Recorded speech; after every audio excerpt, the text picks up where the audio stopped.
Hi అండి, this is Turaga Sriram, political analyst. చాలా రోజుల తర్వాత రోజా గారి వాయిస్ వినపడింది. వాయిస్ వినిపించడమే కాదు, ఆవిడ ఛాలెంజ్లు కూడా చేసింది. ఆవిడ ఎన్ని ఛాలెంజ్లు చేసినా కూడా కూటమి ప్రభుత్వం ఆంధ్రప్రదేశ్లో ఏమీ చేయలేని పరిస్థితిలో ఉందా అన్న డౌట్ ఇప్పుడు అందరికీ వస్తుంది. అసలు ఆవిడ ఏం ఛాలెంజ్ చేసింది, కూటమి ప్రభుత్వం ఎందుకు ఏం చేయలేకపోతుంది? వీటి గురించి మాట్లాడుకునే ముందు మన ఛానల్స్ వేదాంత ఛానల్లో పొలిటికల్ అంశాలు, క్రికెట్కి సంబంధించిన అంశాలు, ఐపీఎల్కి సంబంధించిన విశ్లేషణలు, ధార్మిక సంబంధమైన అంశాలు ఇవన్నీ కూడా వస్తుంటాయి. సో ఇమీడియట్గా వేదాంత ఛానల్ని సబ్స్క్రైబ్ చేసుకోండి.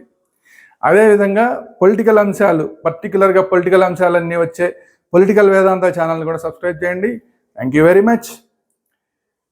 చాలా రోజుల తర్వాత ఏదైతే ఆంధ్రప్రదేశ్ ప్రభుత్వం విద్యుత్ ఛార్జీలు పెంచుదామని ఒక నిర్ణయాన్ని తీసుకుందో, సరే టెంపరీగా కొంచెం వాయిదా వేసింది అనుకోండి, వాటి మీద జగన్మోహన్ రెడ్డి గారు, వైసీపీ నాయకుడు జగన్మోహన్ రెడ్డి గారు, మాజీ ముఖ్యమంత్రి, ఆయన ఒక పిలుపునిచ్చారు.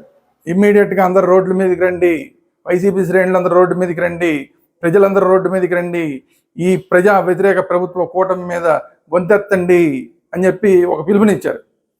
ఆ పిలుపుని అందుకున్న వాళ్ళల్లో మన రోజా గారు కూడా ఉన్నారు. నగరి మాజీ ఎమ్మెల్యే, మాజీ మంత్రి రోజా గారు ఈ మధ్యకాలంలో అసలు ఎక్కడ కనపడలా. ఎలక్షన్ అయిపోయిన దగ్గర నుంచి ఓడిపోగానే, నగర్లో ఓడిపోగానే బిఛాణా ఎత్తేసి చెన్నైలో తేలింది ఆవిడ. చెన్నైలో తెలియక అక్కడ తమిళనాడులోనే ఉంటూ ఆ దేవాలయాలు సందర్శించుకుంటూ, లేదంటే ఫారిన్ కంట్రీల్లో తిరుగుతూ అట్లా టైంపాస్ చేస్తుంది, ఆంధ్రాలో ఎక్కడ కనిపించకుండా. అట్లాంటి రోజా గారు ఇవాళ మళ్ళీ వచ్చి ఏం చేస్తారు మీరు, మహా ఇది అరెస్ట్ చేస్తారు, కేసులు పెడతారు, అంతే కదా, దమ్ముంటే అరెస్ట్ చేయండి అని చెప్పి మాట్లాడుతున్నాడు. ఈవిడ మీద అనేక ఆరోపణలు ఉన్నాయి, వైసీపీకి సంబంధించిన అనేక మంది మీద ఆరోపణలు ఉన్నాయి. స్వయంగా ఈవిడ మీద అయితే టీటీడీలో ఆవిడ ప్రతిసారి కూడా వెళ్ళినప్పుడల్లా కొన్ని పదుల సంఖ్యలో అందరినీ తీసుకుని వెళ్ళి దర్శనాలు ఇప్పించడం అనేది చూసాం. అవన్నీ కూడా ఆ టిక్కెట్లన్నీ కూడా ఆవిడ అమ్ముకుని ఆ దర్శనాలన్నీ చేయించింది తిరుపతిలో. ఇది ఒక పెద్ద స్కామ్ అని చెప్పి ఆవిడ మీద పెద్ద ఆరోపణలు ఉన్నాయి.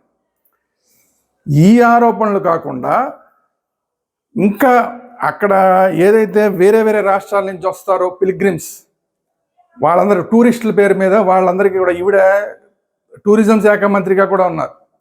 అలా టూరిస్టుల పేరు మీద టీటీడీ దర్శనాలకు సంబంధించిన టికెట్లు, అనేకమైన టికెట్లు, వందల సంఖ్యలో టికెట్లని పక్కదారి పట్టించారన్నది ఇంకొక ఆరోపణ ఈవిడ మీద ఉన్నది. ఈ ఆరోపణలన్నీ ఉండంగా ఈవిడ ఏం చేసుకుంటారు, కేసులు పెట్టగలరా, అరెస్ట్ చేయగలరా అని మాట్లాడుతున్నా కూడా కూటమి ప్రభుత్వం ఏం మాట్లాడకపోతుంది. కనీసం సమాధానం చెప్పేవాళ్ళు కనిపించట్లేదు కూటమి వైపు నుంచి.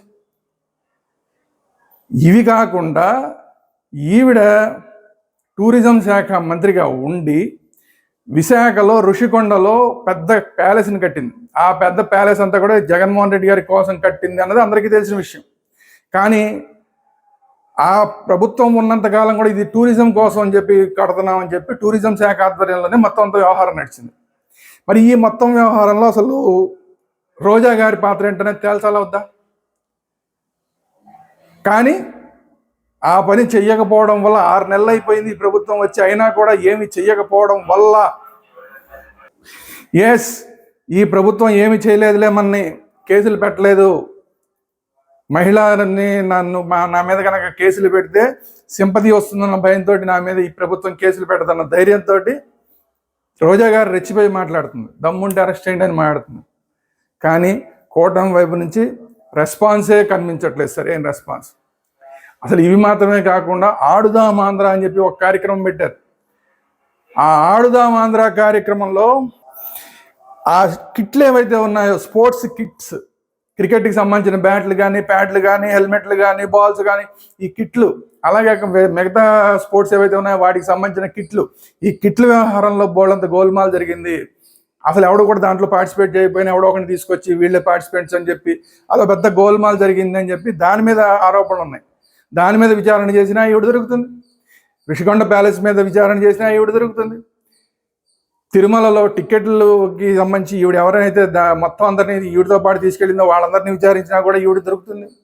అలాగే టూరిస్టుల పేరు మీద అనేకమైన టికెట్లు పక్కదారి పట్టించిన కార్యక్రమంలో, ఆ 300 రూపాయల టికెట్లు అవన్నీ పక్కదారి పట్టించిన కార్యక్రమంలో కూడా ఈవిడ మీద ఎంక్వైరీ చేస్తే కనుక ఈవిడ దొరుకుతుంది అని చెప్పి మొన్నటిదాకా అసలు ప్రతిపక్షంలో ఉన్నప్పుడు తెలుగుదేశం పార్టీ మాట్లాడింది, జనసేన పార్టీ మాట్లాడింది, బీజేపీ పార్టీ మాట్లాడింది. కానీ అధికారంలోకి వచ్చిన తర్వాత అందరూ గమ్మునైపోయారు. ఏంటి కారణం? దీనివల్ల చంద్రబాబు నాయుడు గారి ప్రభుత్వం ఏమీ చెయ్యలేని చేతకాని ప్రభుత్వం అని చెప్పి మెసేజ్ ప్రజల్లోకి వెళ్తోంది. ఎందుకంటే ఈవిడ కన్నా ఎక్కువ స్కాములు చేసిన వాళ్ళు బోల్డ్ మంది ఉన్నారు అనేది ఆరోపణ.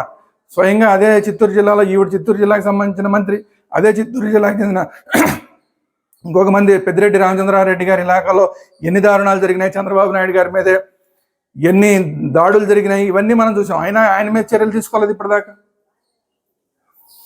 పవన్ కళ్యాణ్ గారు స్వయంగా వెళ్ళి రేషన్ బియ్యాన్ని పట్టుకున్నారు. అలాంటి రేషన్ బియ్యం బందర్లో దొరికింది.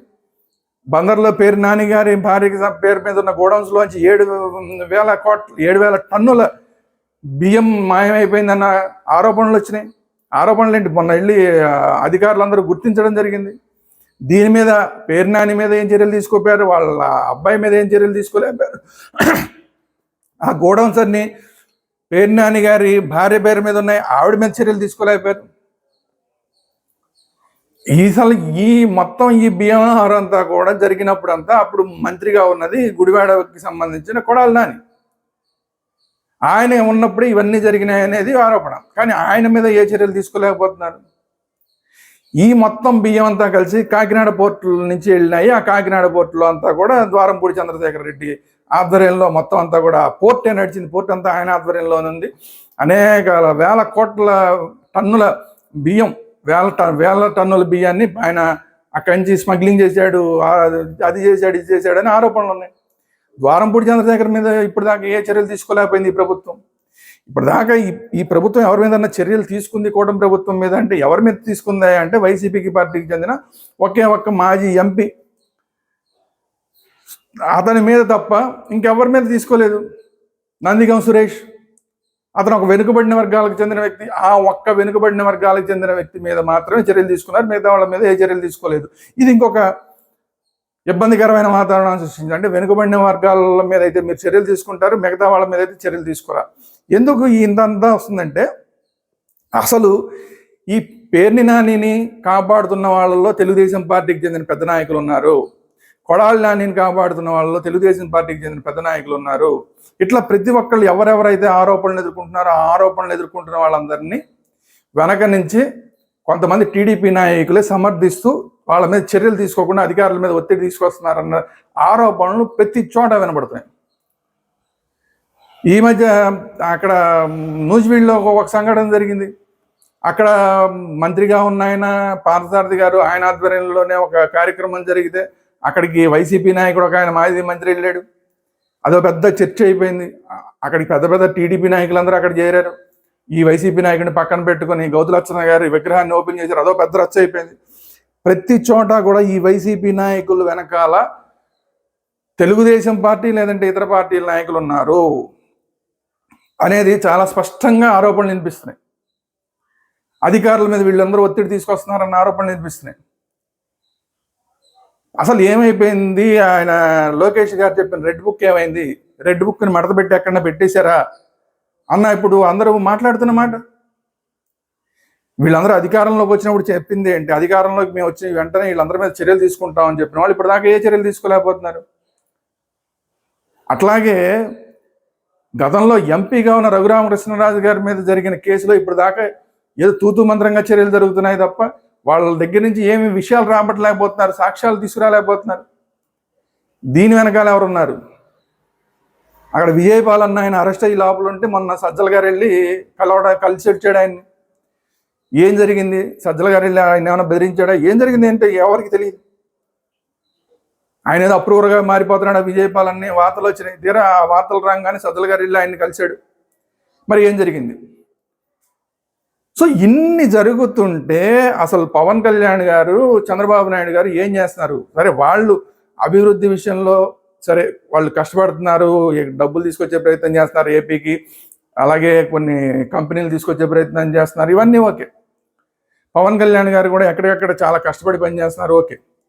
కానీ ఎవరైతే గతంలో దాష్టికాలు చేశారో, ప్రజల మీద దాష్టికాలు చేశారో, ఆంధ్రప్రదేశ్లో స్కాములు చేశారో, అలాంటి వైసీపీ నాయకుల మీద చర్యలు తీసుకోలేకపోతే, అలాంటి అధికారుల మీద చర్యలు తీసుకోలేకపోతే ఈ ప్రభుత్వం ఎంత చేసినా కూడా చేతకాని ప్రభుత్వంగానే ప్రజల్లో ముద్రపడే ప్రమాదం ఉన్నది. ఈ విషయాన్ని ఈ ప్రభుత్వం ఇప్పటికన్నా గుర్తించకపోతే, నా దగ్గర రెడ్ బుక్ ఉంది దాన్ని చూడండి ఏం చేస్తాను అని చెప్పిన లోకేష్ గారి రెడ్ బుక్లోంచి కనీసం ఏ చర్యలు తీసుకోలేని పరిస్థితుల్లో లోకేష్ గారు కానీ చంద్రబాబు నాయుడు గారు కానీ ఉంటే ఇది మళ్ళీ చేతకాని ప్రభుత్వమే అవుతుంది.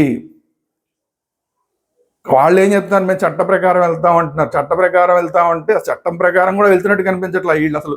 వీళ్ళే టైం ఇస్తున్నట్టు కనపడుతుంది. నోటీసులు ఇవ్వడానికి కూడా ఆలోచిస్తున్నారు. మ్యాక్సిమం 41A నోటీసులు ఇస్తే వాళ్ళేమో కోర్టులకు వెళ్ళి వాళ్ళు మళ్ళీ యాంటిసిపేటరీ బెయిల్స్ తీసుకునేదాకా పోలీసులు అసలు వాళ్ళ జోలికి వెళ్ళట్లేదు. అంటే కావాలని వీళ్ళే అవకాశం కల్పిస్తున్నారు. యాంటిసిపేటరీ బెయిల్స్ తీసుకునే అవకాశం ప్రభుత్వం నుంచి అధికారులే కల్పిస్తున్నారు, పోలీసు అధికారులే కల్పిస్తున్నారు అని చెప్పి ఆరోపణలు వినిపిస్తున్నాయి. వీటన్నిటిని కంట్రోల్ చేయకపోతే లోకేష్ గారు ఫెయిల్ అయినట్టే లెక్క, రెడ్ బుక్ అనేది ఫెయిల్ అయినట్టే లెక్క, మడిచి అక్కడ పెట్టేసినట్టే లెక్క. చంద్రబాబు నాయుడు గారు కూడా ముఖ్యమంత్రిగా శాంతి భద్రతలని కాపాడడం అంటే శాంతి భద్రత ఎక్కడ గొడవలు జరగకుండా చూడటం మాత్రమే కాదు, గతంలో దాష్టికాలు చేసిన వాళ్ళ మీద చర్యలు తీసుకోవడం కూడా శాంతి భద్రతలో భాగమే. ఆ పని చేయలేకపోయినట్టు లెక్క చంద్రబాబు నాయుడు గారు. పవన్ కళ్యాణ్ గారు అనేక విషయాలు చెప్పారు. అంతకుముందు అనేక మంది మీద ఆయనే స్వయంగా ఆరోపణలు చేశారు. వాళ్ళ మీద ఏమీ చర్యలు ఈ ప్రభుత్వం తీసుకోలేకపోతే స్వయంగా పవన్ కళ్యాణ్ గారు నా చేతుల్లో ఈ హోంశాఖ లేకపోబట్టి ఉంటే కనుక వేరేగా ఉండేదని మాట్లాడిన పవన్ కళ్యాణ్ గారు అలాగే అశక్తతో ఉండిపోవాల్సిన పరిస్థితులు వస్తే ఈ ప్రభుత్వం గతంలో ఎవరైతే దాష్టికాలు పొందిన వాళ్ళు దాష్టికాలకి బలయ్యారో అలాంటి సామాన్యులకి మీరు న్యాయం చేయలేనట్టు లెక్క, చేయనట్టే లెక్క. అంటే justice delayed is justice denied. ఈ విషయాన్ని ప్రభుత్వం గుర్తుపెట్టుకోవాలి. ఇమీడియట్గా కనుక వాళ్ళ మీద చర్యలు తీసుకోవాలి. లేకపోతే ఇవాళ రోజా గారు ఛాలెంజ్ చేసినట్టే రేపటి నుంచి ప్రతి ఒక్కళ్ళు ఛాలెంజ్ చేస్తారు. అసలు మీ మంత్రుల మీద చాలా ఆరోపణలు వచ్చేస్తున్నాయి. తెలుగుదేశం పార్టీ మంత్రులకు సంబంధించిన వాళ్ళు, మన బొత్స సత్యనారాయణ గారిని కాళ్ళు పట్టుకున్నాడు అని ఒక మంత్రి మీద ఆరోపణలు వచ్చినాయి. ఇంకొకళ్ళ మీద ఏమో ఇంకొక రకమైన ఆరోపణలు వచ్చినాయి. గోదావరి జిల్లాకు సంబంధించిన మంత్రి మీద, ఆయన మీద డైరెక్ట్గా ముఖ్యమంత్రి గారే ఫోన్లో మాట్లాడుతూ వార్నింగ్ ఇవ్వాల్సిన పరిస్థితి వచ్చింది. ఇట్లా ప్రభుత్వంలోనే పని చెయ్యని మంత్రులు, పనికిరాని మంత్రులు ఉండి ఏ చర్యలు తీసుకోలేకపోతే, ముఖ్యంగా హోంశాఖకు సంబంధించిన మంత్రి గారు ఏమి చర్యలు తీసుకోలేకపోతే వాళ్ళందరినీ మార్చడం ఉత్తమం తప్ప ఇట్లా రోజా లాంటి వాళ్ళు కూడా, రోజా గారు లాంటి వాళ్ళు కూడా చివరికి ఛాలెంజ్ చేసే పరిస్థితి తీసుకొస్తున్నారంటే నిజంగా ఈ కూటమి ప్రభుత్వానికి తలవంపుల కిందే లెక్క. మరి ఈ తలవంపులు ఇలాగే కొనసాగించుకుంటారా చంద్రబాబు నాయుడు గారి ప్రభుత్వం? పవన్ కళ్యాణ్ గారు అలాగే చూస్తూ ఉండవలసిన పరిస్థితులు వస్తాయా? ఏం జరుగుతుంది అనేది రాబోయే రోజుల్లో చూద్దాం. ఇలాగే ఇంకెన్ని ఛాలెంజ్లు రోజా గారు చేస్తారో, ఇంకా రోజా గారిని చూసి ఇంకెంతమంది ముందుకు వచ్చి ఇంకెంతమంది తొడలు కొడతారో రాబోయే రోజుల్లో చూద్దాం. ఇది ఈరోజు వీడియో. ఈ వీడియో కనుక మీకు నచ్చినట్టయితే లైక్ చేయండి. మీ అభిప్రాయాలు ఏంటనేది కామెంట్ రూపంలో తెలియజేయండి. అట్ ది సేమ్ టైం మన ఛానల్ వేదాంత ఛానల్ని ఇమ్మీడియట్గా సబ్స్క్రైబ్ చేసుకోండి. At the same time political అంశాలు వచ్చే పొలిటికల్ వేదాంత ఛానల్ కూడా సబ్స్క్రైబ్ చేయండి. అందరికీ ధన్యవాదాలు. Thank you very much.